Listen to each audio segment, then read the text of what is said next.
pada siang hari ini adalah Pak Pratela Nings.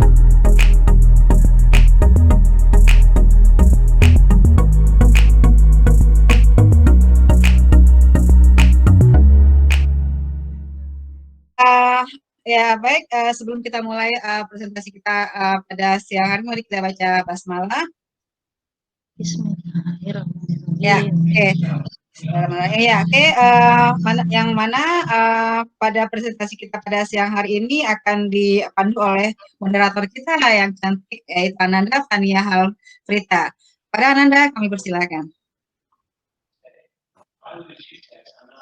Baik, Assalamualaikum warahmatullahi wabarakatuh. Selamat siang semuanya. Terima kasih sudah hadir di webinar ini yang bertajuk Teachers and Character Sustainability yang dibawakan oleh Pak Pratela. Sebelum mulai akan saya bacakan biodatanya Pak Pratela. Baik.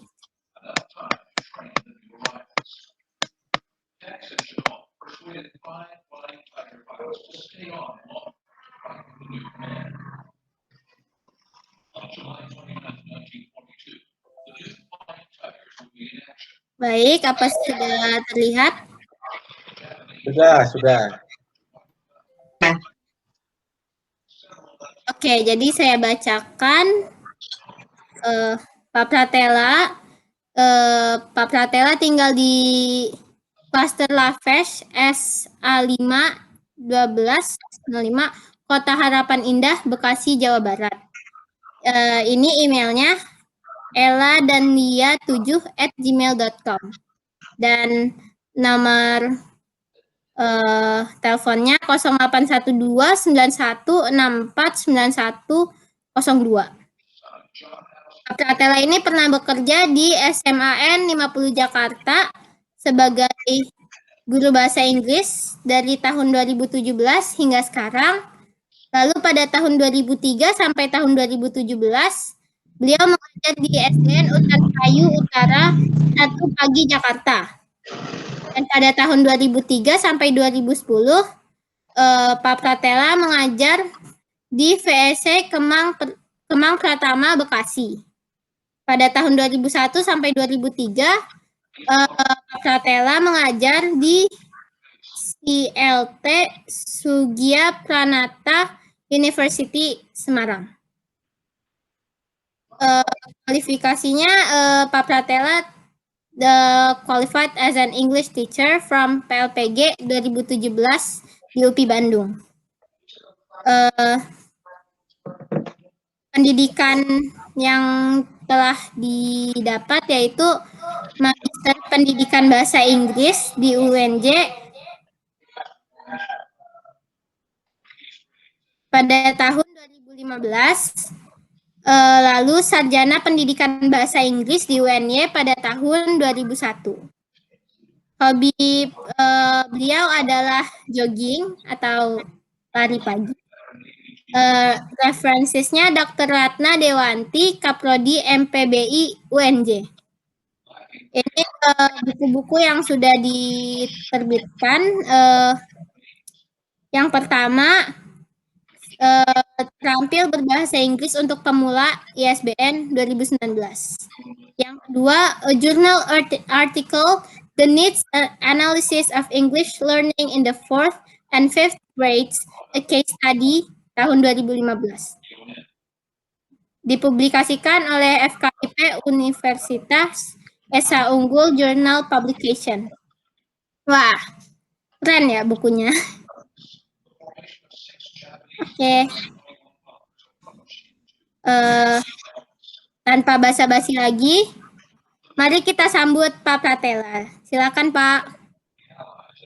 Oke, thank you Fania, moderator. Thank you Bu Fitri as the host. Thank you Bu Winda to have come here in our meeting today, this afternoon.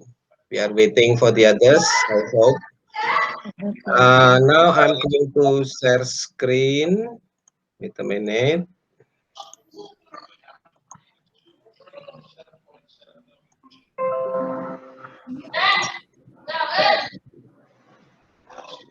Yeah. Have you seen my screen? Sudah terlihat Yes, ya? Pak Pratela. Okay. Thank you. Sebentar. Winda, minta maaf saya matiin suaranya ya Bu ya. Thank you Bu.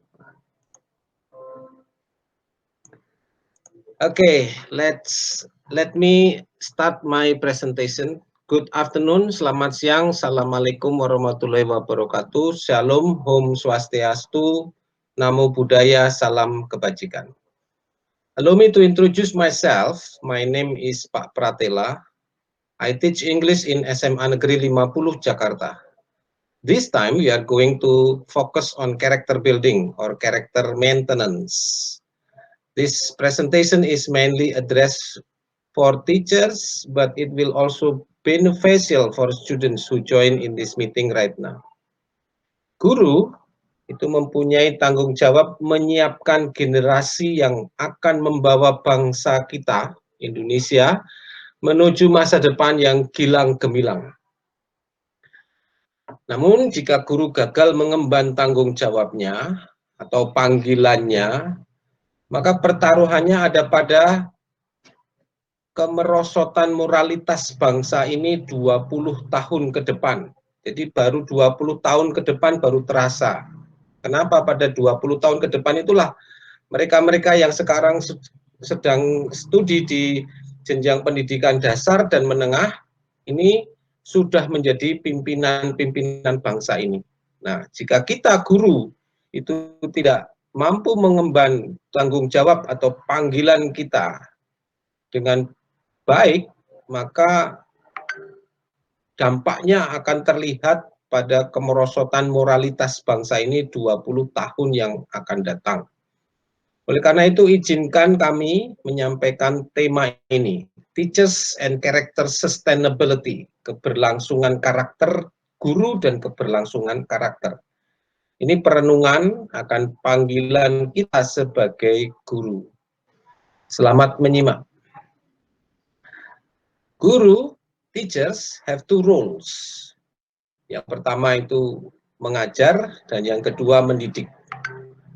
Mengajar itu artinya scaffolding, memberi bantuan supaya dari satu tahap ilmu pengetahuan meningkat ke tahap ilmu pengetahuan yang berikutnya. Bisa nggak tanpa scaffolding manusia muda belajar dan meningkatkan? Bisa, tidak, tapi tidak semua manusia muda itu bisa melalui proses pembelajaran pada tahap masih muda itu dengan baik tanpa bantuan manusia yang dewasa yang lebih berpengalaman. Oleh karena itu tanggung jawab guru to give scaffolding. Opening horizons, guru juga mempunyai tanggung jawab untuk membuka wawasan bahwa kehidupan manusia ini tidak hanya tidak linier gitu ya, tidak hanya pada satu titik tertentu saja. Artinya ada banyak segi, ada banyak tidak hitam putih, ada warna-warni. Nah ini kita mempunyai tanggung jawab untuk melakukan. Guru has responsibility to open students' horizons, to deepening knowledge. Guru mempunyai tanggung jawab untuk semakin mengejar para peserta didik yang curious, yang ingin tahu, untuk semakin mendorong dia. Loh, kenapa? Loh, bagaimana bisa begitu? Ini, walaupun barangkali guru itu tidak cukup pengetahuannya, tetapi dia harus mendorong itu, to deepen the knowledge. Karena di samping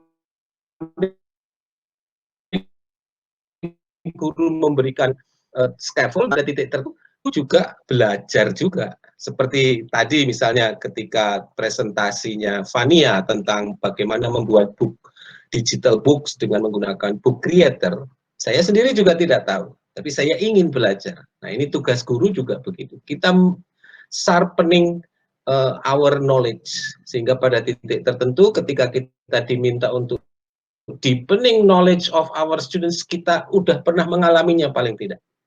Kemudian yang berikutnya, teachers have responsibility to sharpen critical reasoning, mempertajam daya nalar dan kekritisan peserta didik kita.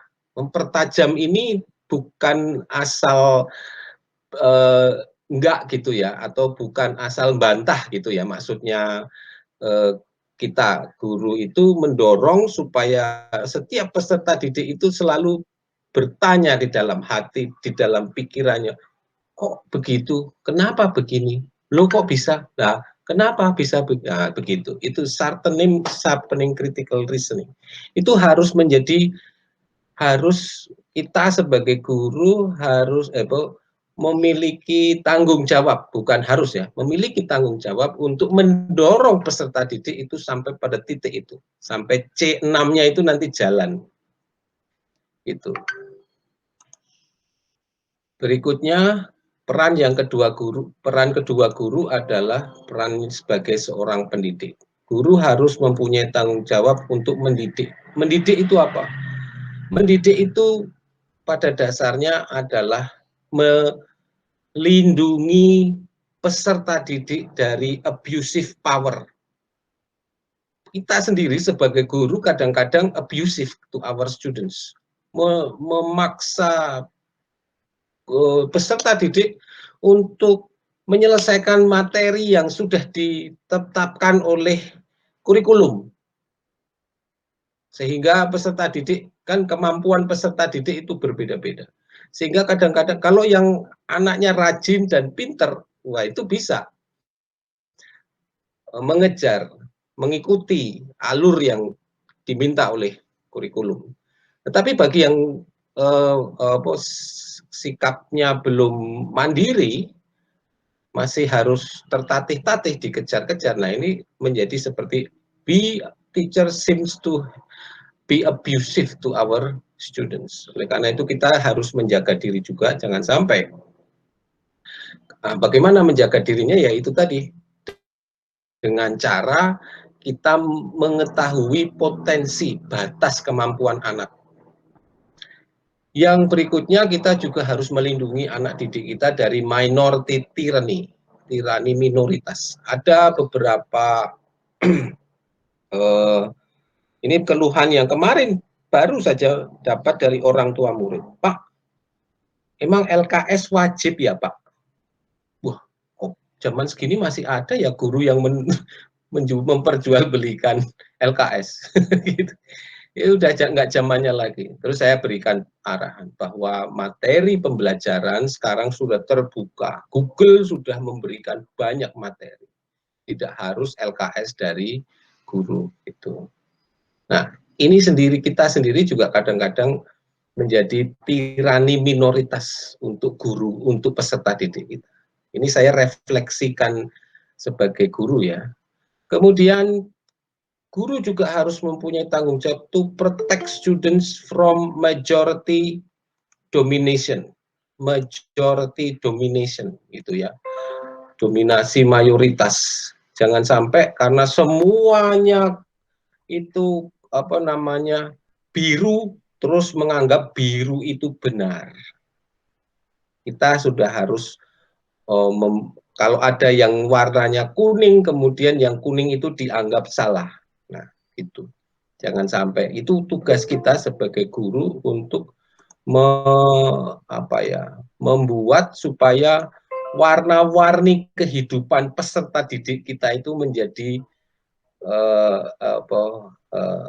menarik, dinamis. Itu tugas kita sebagai guru. Dalam rangka ke depan nanti, 20 tahun yang akan datang yang akan kita lihat, bukan hanya sekedar saat ini. Berikutnya, nah, untuk bisa mengemban dua peran tersebut, mengajar dan mendidik, guru dituntut untuk menguasai 4 kompetensi. Kompetensi kepribadian, kompetensi sosial, kompetensi pedagogis, dan kompetensi profesional. Kompetensi pedagogis ini pada saat yang sama menurut saya guru juga harus mempunyai kompetensi andragogis. Karena seperti peer teaching kayak seperti sekarang ini kan guru mengajar guru. atau guru berbagi ilmu dengan guru lainnya. Ini kan pembelajaran orang dewasa, berbeda dengan pembelajaran anak-anak. Nah, ilustrasi saya di dalam tampilan layar adalah time for change, bukan sekedar time to change. Gitu ya. Berdasarkan Undang-Undang Nomor 14 Tahun 2005 tentang guru dan dosen, pada pasal 10 ayat 1 menyatakan bahwa kompetensi guru sebagaimana dimaksud dalam pasal 8 meliputi kompetensi pedagogik, kompetensi kepribadian, kompetensi sosial, kompetensi profesional yang diperoleh melalui pendidikan profesi. Nah, sekarang ini kalau tidak dari jalur pendidikan, maka kita tidak akan bisa menjadi guru. Bahkan sudah selesai lulus S1 pendidikan pun belum bisa mendapatkan sertifikasi sebagai guru. Harus mengikuti PPG dulu, program profesi guru. Kalau dulu namanya PLPG zaman saya. Sebelum PLPG namanya portofolio. Nah, saya nggak tahu Bapak Ibu mengalami yang portofolio atau yang PLPG. Nah, kalau yang guru-guru yang sekarang ini PPG. Nah, itu harus dilalui. Itu untuk menunjukkan bahwa kita sudah mempunyai kelayakan untuk mempunyai kompetensi profesional. Kompetensi yang pertama tadi, kompetensi kepribadian. Kita bahas satu persatu ya. Kompetensi kepribadian. Guru, kalau di dalam bahasa Jawa ini disebut digugu lan ditiru, atau artinya guru harus bisa menjadi contoh, menjadi teladan. Saya juga harus belajar banyak dalam hal ini. Tapi inilah saatnya kita berubah. Time for change, bukan hanya time to change. Bukan hanya waktunya saya pribadi berubah. Tapi time for change, waktunya untuk perubahan. Karena dunia sudah berubah. Kalau kita guru tidak berubah, bagaimana kita bisa tadi itu deepening knowledge, sharpening critical reasoning dan sebagainya tadi itu. Kalau kita tidak berubah. Nah, di atas ketidaksempurnaan kita sebagai manusia, kita guru itu tidak hanya berusaha untuk mengubah diri kita sendiri, tetapi kita harus mengajak orang lain untuk berubah. Kolega-kolega kita, teman-teman guru di sekolah kita, teman-teman guru di MGMP kita, dan sebagainya. Mari kita ajak untuk supaya tanggung jawab kita terpenuhi. Tanggung jawab kita berat sebagai guru karena nanti pertanggungjawabannya tidak hanya di dunia tapi di akhirat juga. Nah, peserta didik kita, tetangga kita, begitu seterusnya. Siapa saja yang bisa kita temui. Gitu ya. Kemudian dengan demikian kalau kita sudah mempunyai pola pikir bukan hanya sekedar time to change tapi time for change, maka kita menjadi pribadi, kita menjadi guru yang terbuka, kritis, kreatif, ya, terbuka. Jadi dikritik atau diberi masukan, tidak terus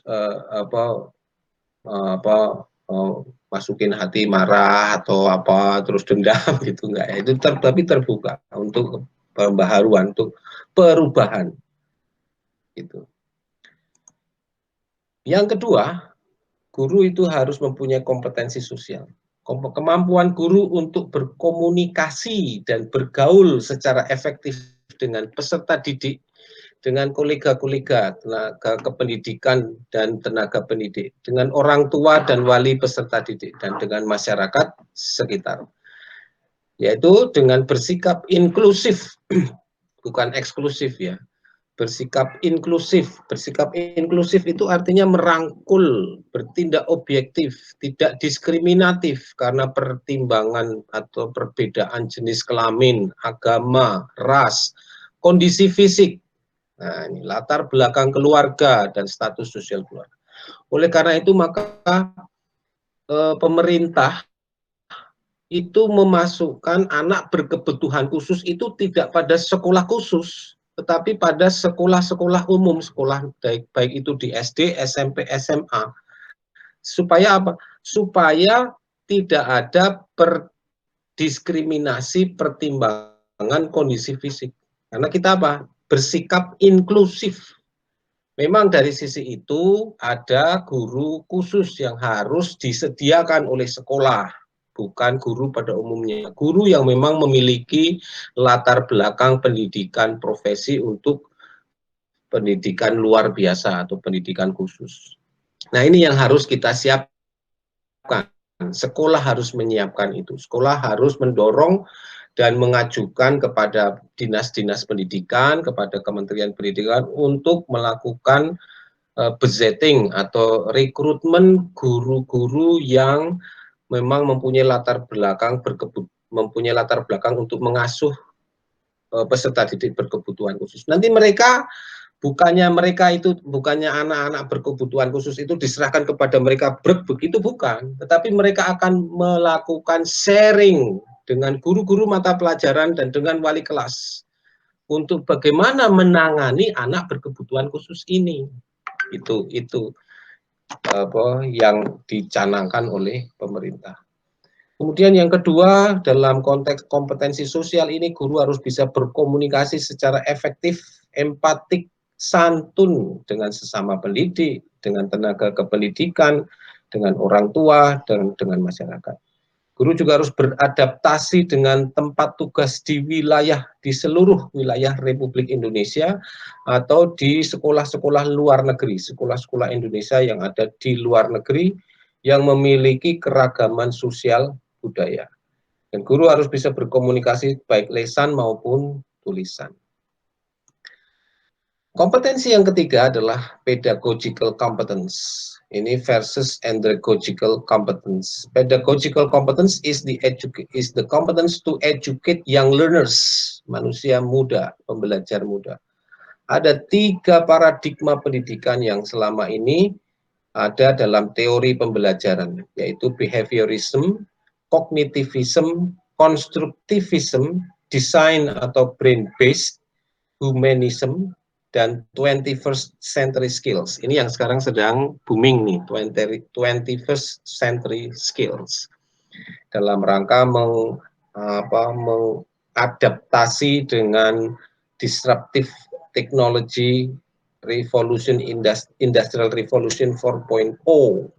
Ini kita terutama pada digital technology. Ini kita harus menguasai ini, yang paling tidak ini. Berikutnya, last but not least, yang keempat adalah professional competence. Guru profesional adalah guru yang menguasai materi pengajarannya. Jika Bapak Ibu guru adalah guru, jika kita guru SD, maka kita harus punya ikhtiar untuk selalu mengembangkan diri dalam penguasaan materi-materi ajar tingkat SD. Jika kita guru bahasa Inggris, maka kita juga jangan pernah menyerah, never give up, to develop ourselves, untuk mengembangkan diri dalam hal penguasaan materi-materi kebahasa Inggrisan dan kesusastraan Inggris. Nah, pelatihan yang sekarang ini kita ikuti, Virtual Coordinator Training Batch 8, yang diselenggarakan oleh Siamulek dengan Dinas Pendidikan Provinsi Jawa Barat ini, saya rasa tidak hanya dalam rangka mengembangkan kompetensi pedagogis kita di era revolusi industri 4.0 yang banyak disrupsi teknologinya ini, terutama disrupsi teknologi digital, tetapi juga praktek-praktek baik atau best practices dari guru dan peserta didik yang presentasinya menggunakan bahasa Inggris, yang menguasai teknologi-teknologi digital yang berbagi tentang tadi, seperti misalnya bagaimana menggunakan book creator, membuat di buku digital dengan book creator. Nah, ini sungguh mengharukan dan membanggakan, gitu ya. Itu 4 kompetensi guru. Nah, kita lihat dari sisi Indonesia. Indonesia berdiri atas kesepakatan bersama para pendiri bangsa Indonesia ini yang tertuang di dalam pembukaan Undang-Undang Dasar 1945 dan di alinea 4 disebutkan bahwa pemerintahan negara Indonesia ini dibentuk salah satunya untuk mencerdaskan kehidupan bangsa. Nah, tugas ini kemudian lebih lanjut dituangkan di dalam Undang-Undang Sistem Pendidikan Nasional Nomor 20 tahun 2003, UU SPN 2003, yang masih berlaku sampai saat ini. Nah, pendekatan yang digunakan adalah pendekatan berbasis kompetensi, karena itu ada KI 1, KI 2, KI 3, KI 4. KI 1 adalah aspek spiritual, KI 2 adalah aspek sosial, KI 3 adalah aspek pengetahuan, dan KI 4 adalah aspek keterampilan. Dan berorientasi pada peserta didik.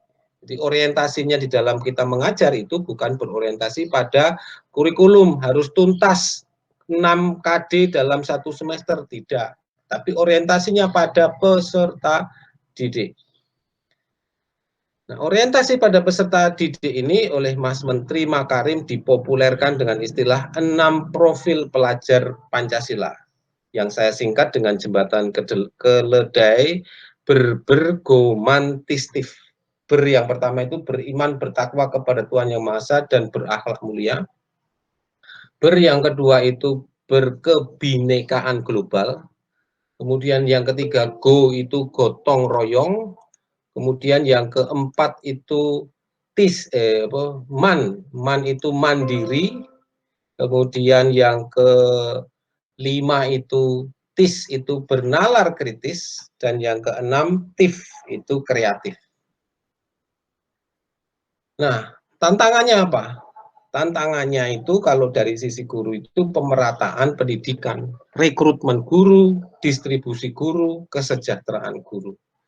Kemudian yang kedua adalah kualitas guru, artinya di sini lebih pada mentalitas pengabdian di daerah terpencil dan pengembangan diri. Jadi pengabdian di daerah terpencil ini yang masih pemerintah masih kesulitan.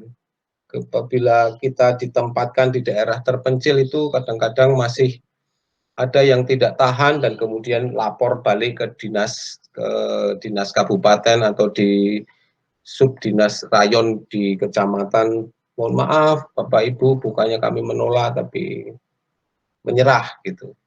Itu banyak cerita yang seperti itu. Dan yang kemudian yang kedua masalahnya yang pemerataan pendidikannya adalah masalah pengembangan diri. Seperti tadi yang disampaikan oleh Bu Wandi ya, Bu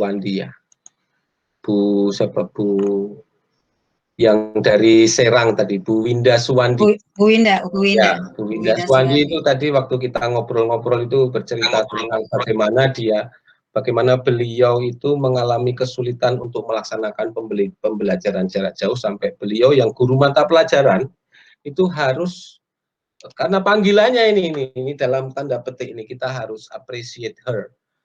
Panggilan ini tidak ada yang nyuruh, tetapi panggilan untuk ya udah kita teleponin satu-satu, kita WA satu-satu bahkan. Dan kemudian dalam diskusinya, oh kita pakai blended learning ya Bu, saya tanya, oh iya saya pakai blended learning. Nah itu barangkali nanti Bu Fitri mendorong Bu Winda Suwandi untuk menjadi bahan presentasi. Karena memang ini masalah kita, pemerataan pendidikan ya. Itu tantangan kita.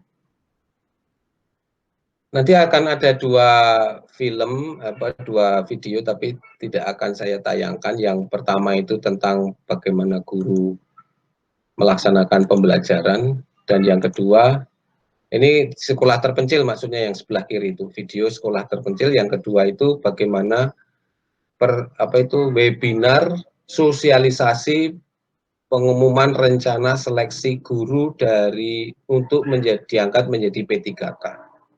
Nah, mari kita doakan sama-sama teman-teman kita yang masih belum terangkat bisa diangkat. Saya dari honorer K2, 2013 kami tes dari 13.000 yang mengikuti tes di Simpruk, hanya 8.000 yang lulus. Dari 8.000 yang lulus, hanya 6.000 yang lulus administrasi, 2.000 mengalami kekecewaan pada lulus tes. Nah, mari kita doakan semoga yang pada seleksi guru menjadi P3K tahun 2021 ini semuanya, bahkan kalau saya boleh berharap pemerintah mengubah kebijakannya bagi beliau-beliau yang sudah mengabdi, bahkan teman saya yang guru honorer K2 yang sekarang ini masih honorer di SMA 50 itu ada 2 yang umurnya sudah 50 lebih. Beliau sudah mengabdi. Nah, kalau boleh nih, kalau misalnya boleh, pemerintah langsung mengangkat, bukan pakai tes-tesan segala. Ini kita orang sudah tahu pengabdian beliau ini, yang honorer-honorer yang sudah sepuh ini. Ya, kalau boleh langsung diangkat. Ya pakai kelengkapan administrasi lah, boleh. Tapi yang enggak usah pakai tes-tesan segala. Itu harapan saya. Kemudian peluangnya, nah ini kita ada program guru belajar. Sudah ada 4 seri, bahkan seri yang terakhir ini adalah guru belajar persiapan tes seleksi P3K. Yang pertama dulu adalah guru belajar seri AKM kalau nggak salah.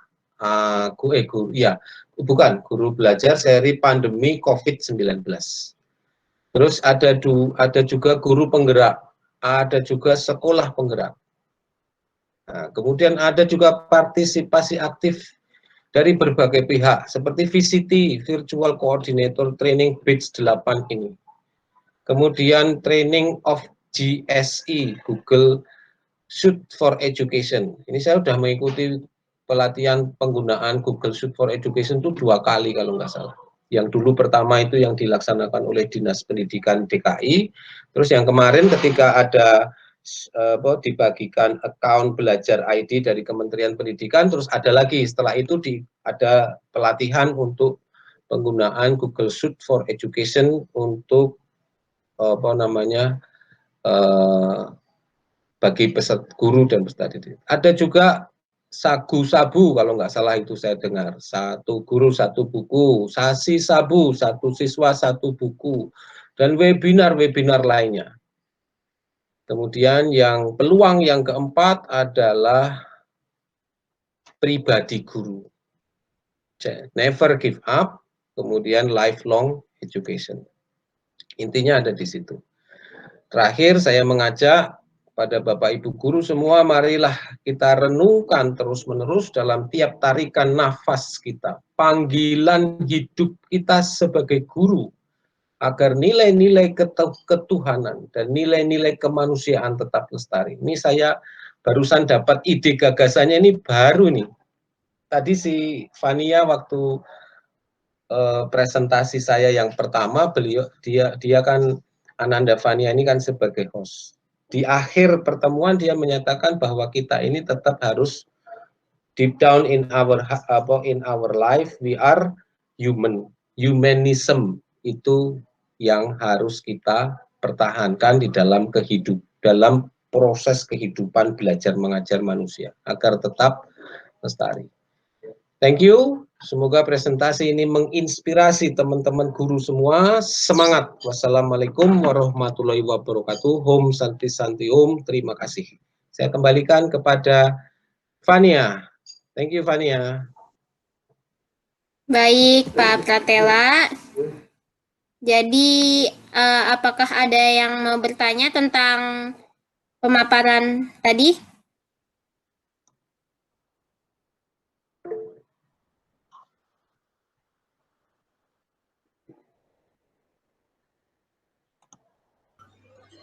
Baik, Fania.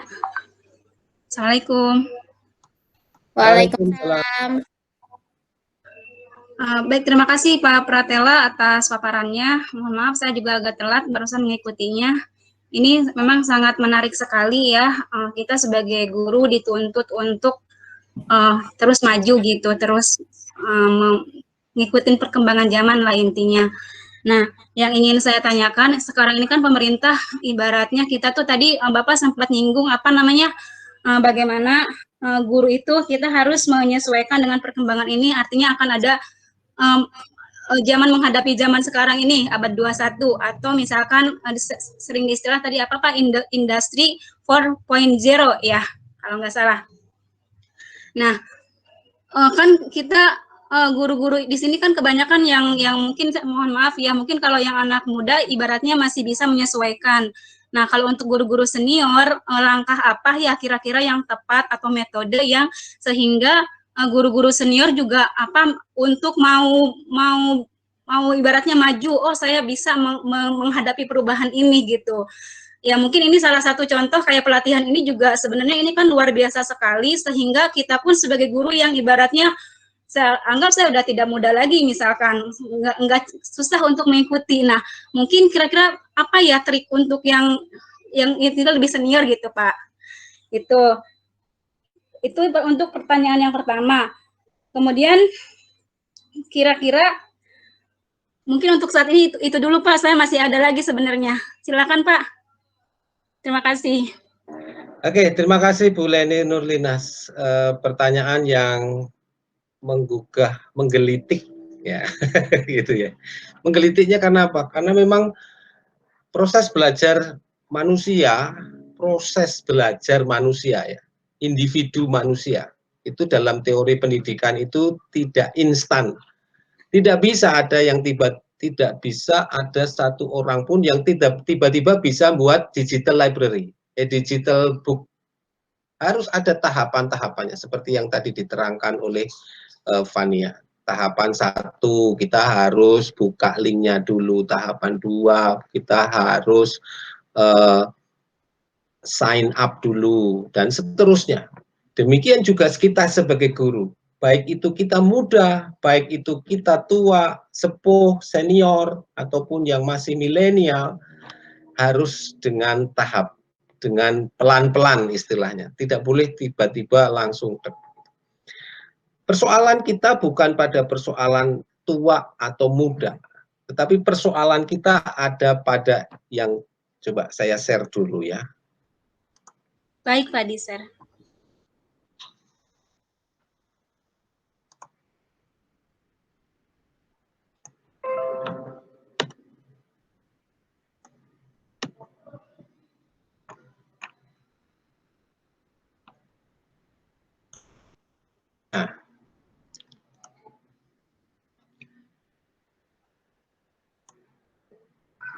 Nah, persoalan kita bukan pada tua atau muda. Persoalan kita adalah pada bagaimana kita itu melihat time untuk tidak pernah give up, menyerah gitu. Menyerah pada keadaan gitu loh maksud saya. Wah, saya sudah tua gitu. Nah, sebagai diri kita, ini saya belum sampai kepada bagaimana kita mendorong sesama guru ya, tetapi sebagai diri kita, I invite you, I encourage each of us to never give up. Jangan sampai kita merasa, aku udah tua, udah selesai. Lifelong education, pendidikan seumur hidup. Saya sendiri tidak akan merasa, saya tadi tidak merasa malu harus belajar dipandu oleh Fania yang masih kelas 8 SMP untuk tahu bagaimana. Saya justru merasa tergelitik. Loh, anak kecil, bukan kecil, anak kelas 8 SMP aja udah bisa bikin buku sistem pernapasan. Loh, kok aku belum? Padahal aku udah. Ya itu menggelitik kita. Jadi kalau kita mempunyai sikap begitu, ini yang tadi saya sampaikan, mana ya? Nah, kalau kita sudah mempunyai sikap seperti itu yang di dalam diri kita dulu ya, Ibu, Bapak, Ibu semuanya ya. Kemudian yang berikutnya, baru kemudian kita mengajak. Time for change, bukan time to change. Auranya harus kita keluarkan. Time to change itu hanya, aku berarti harus berubah. di dalam diriku sendiri itu berarti. Tapi kalau time for change, waktunya untuk perubahan. Di atas kesempurnaan kita sebagai manusia, kita ini guru, tidak sempurna manusia ini.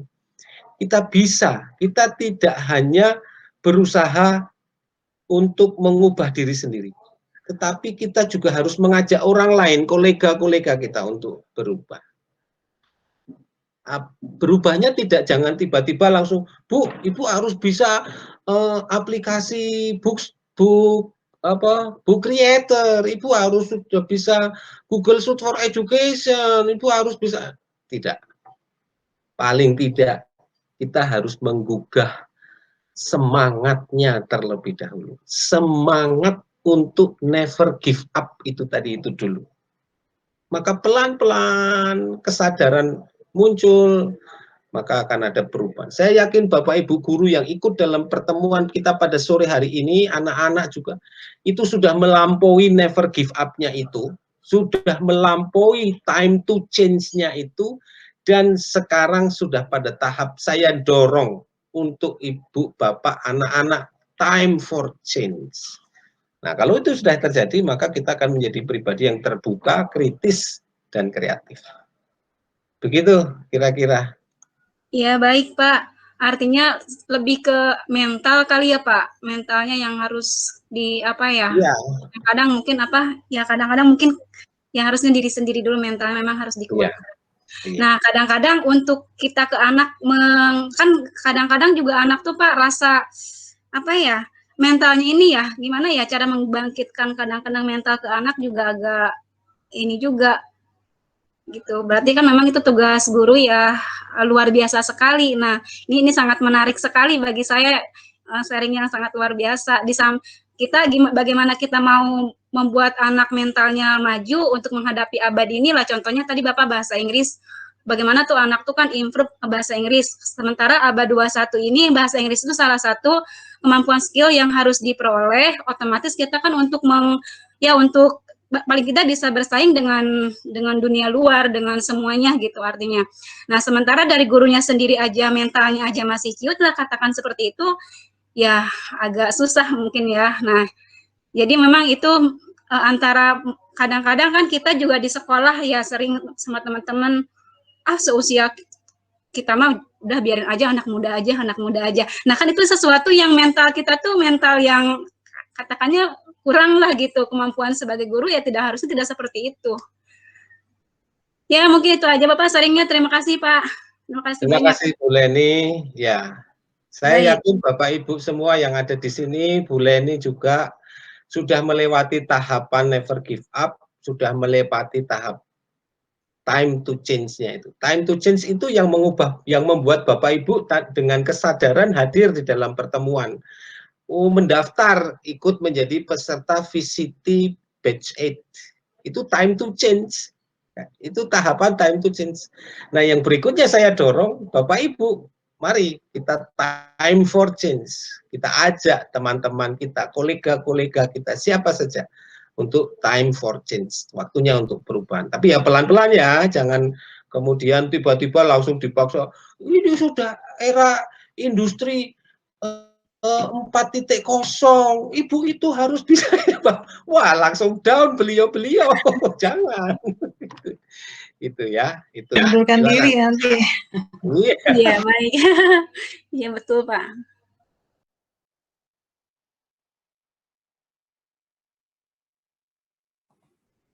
Oke, ada pertanyaan lagi? Yes. Kalau tidak saya mau bertanya nih soalnya. Ya, jadi silakan Fania. Kan seperti yang Bapak bilang, guru-guru itu harus punya sifat never give up dan juga time for change itu. Nah, itu ada saran nggak gitu Pak buat pemerintah gimana buat meningkatkan sifat itu dalam diri masing-masing guru? Thank you, Fania. Fania, it's a good question. Di umurmu yang masih kelas 8, tapi kamu proses berpikir, mental proses berpikirnya sudah sampai ke sana. Gini, pemerintah itu sebenarnya sudah tadi sudah saya tayangkan, coba sebentar ya.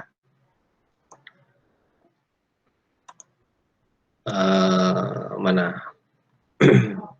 Can you see my share screen? Yes.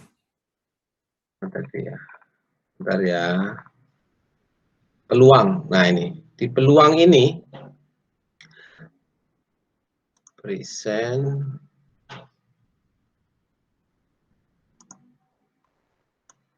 Nah, di peluang ini, pemerintah sudah menyediakan program-program guru belajar. Sudah sampai 4 seri nih dari semenjak awal pandemik. Yang awal pandemik itu seri guru belajar pandemi COVID-19. Kemudian ada yang kedua saya lupa, kemudian yang ketiga itu guru belajar seri AKM, Assessment Kompetensi Minimum. Terus yang ketiga itu guru belajar seri persiapan seleksi P3K. Selain itu juga pemerintah mendorong untuk guru-guru di wilayahnya, di tempat dia mengajar, di MGMP-nya menjadi guru penggerak. Kemudian setelah guru-guru di suatu sekolah itu menjadi guru-guru penggerak, maka guru-guru penggerak di sekolah itu didorong supaya sekolahnya menjadi sekolah penggerak. Selain itu, selain pemerintah, ada juga keterlibatan pihak lain, pihak swasta ataupun pihak kerjasama antara pemerintah dengan swasta.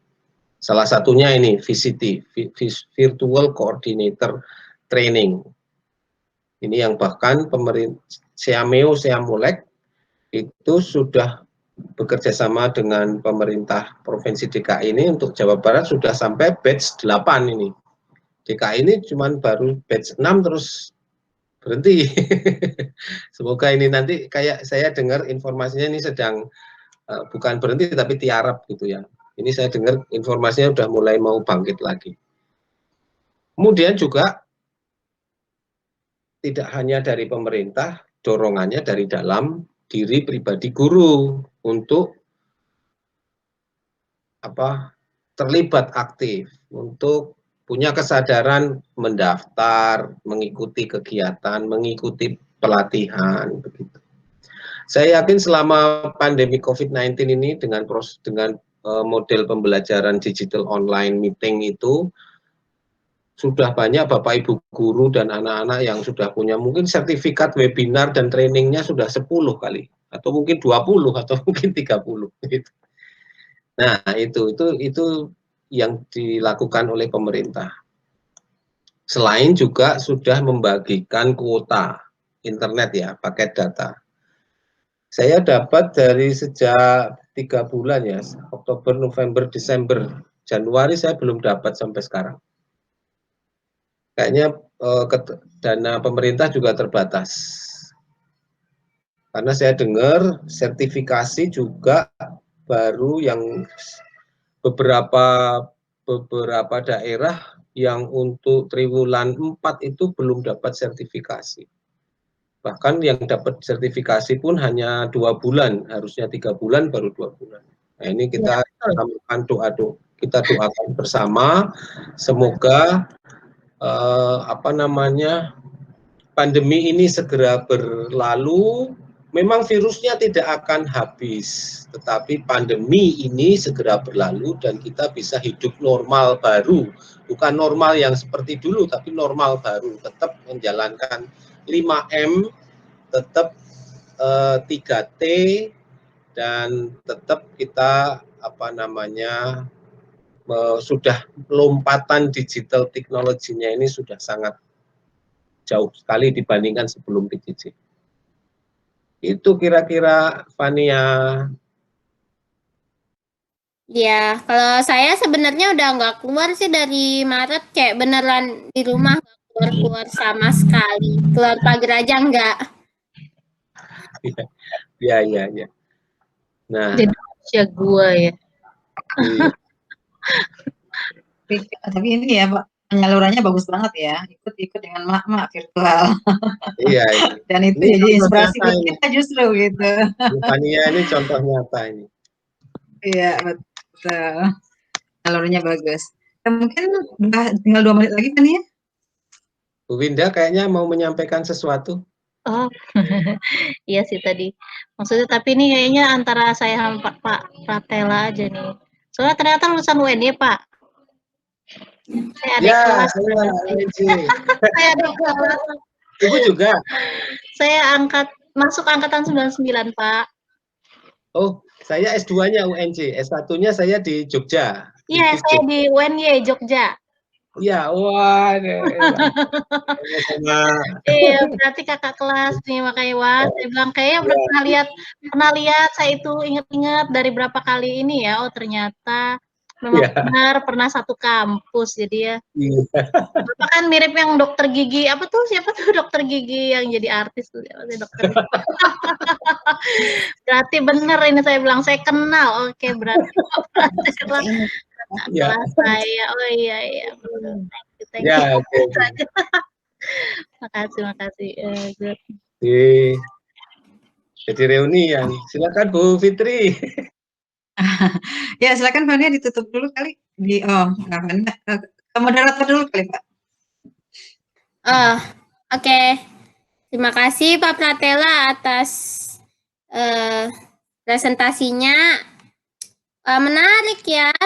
Ternyata kita masih banyak persoalan di pendidikan. Ya, tapi alhamdulillah masih banyak guru yang pantang menyerah dan mau terus berjuang buat masa depan bangsa. Ya kan, Pak? Ya, dan saya mengajak Bapak Ibu guru semua kalau bisa jangan sampai lepas panggilan kita. Karena kalau kita lepas panggilan kita, 20 tahun yang akan datang barangkali baru kita ketahuan. Mungkin kita udah mati. Kita udah nggak ada di dunia ini. Tapi tanggung jawabnya kita nanti di akhirat gimana? Loh, tuh lihat tuh di bawah tuh. Ini gara-gara kamu melepaskan tanggung jawabmu nih. Ya, silakan lanjut. Ya, karena profesi guru itu di atas dokter ya. Satu orang, kalau dokter satu orang salah suntik, satu orang meninggal. Kalau guru satu kali terucap yang salah, maka satu generasi akan berbahaya. Ya, itu kan Fania. Ya. Ini juga untuk pengingat, jangan lupa mengisi presensi webinar. Silakan cek chat box-nya, di situ sudah kami share. Dan untuk penutup, silakan Bu Fitri. Oke, baik.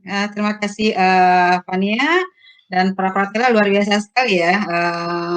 Motivasi kita pada siang hari ini yang dipaparkan oleh Pak Pratela, boleh saya simpulkan Pak Paya, jadi guru itu harus kreatif ya untuk menciptakan generasi yang inovatif. Betul begitu Pak? Kalau gurunya belum kreatif ya kita akan mungkin melahirkan seorang generasi yang inovatif gitu kan ya. Dan guru itu ada dua fungsi di sini, yaitu sebagai pengajar itu banyak sekali di mana-mana, tempatnya banyak sekali. Tapi yang sebagai pendidik itu hanya guru. Guru itu adalah pendidik sejati ya. Pengajar dan pendidik itu beda sekali ya, Nana Fania ya. Mengajar ya punya ilmu ditransfer selesai. Bagaimana nanti aplikasi ke lapangan itu bukan urusan pengajar, tapi pendidik ya benar-benar harus mengawalnya sampai akhir zaman ya, sampai selesai tugasnya sebagai seorang manusia mungkin. Ya baik, mudah-mudahan ini bisa menjadi inspirasi kita untuk webinar-webinar berikutnya. Ya, ini sangat luar biasa sekali Pak Pratela, membuka wawasan saya lagi ini untuk membuat hal-hal yang baru ya. Dan mungkin juga mudah-mudahan juga bermanfaat bagi pengingat kita semuanya untuk terutama Bapak Ibu guru ya yang ada di sini. Baik, kita tutup pertemuan webinar kita pada siang hari ini dengan baca hamdalah. Alhamdulillahirrahmanirrahim. Wabillahi taufiq hidayah. Assalamualaikum warahmatullahi wabarakatuh. Waalaikumsalam. Waalaikumsalam warahmatullahi wabarakatuh. Terima kasih, Winda. Terima kasih. Hati.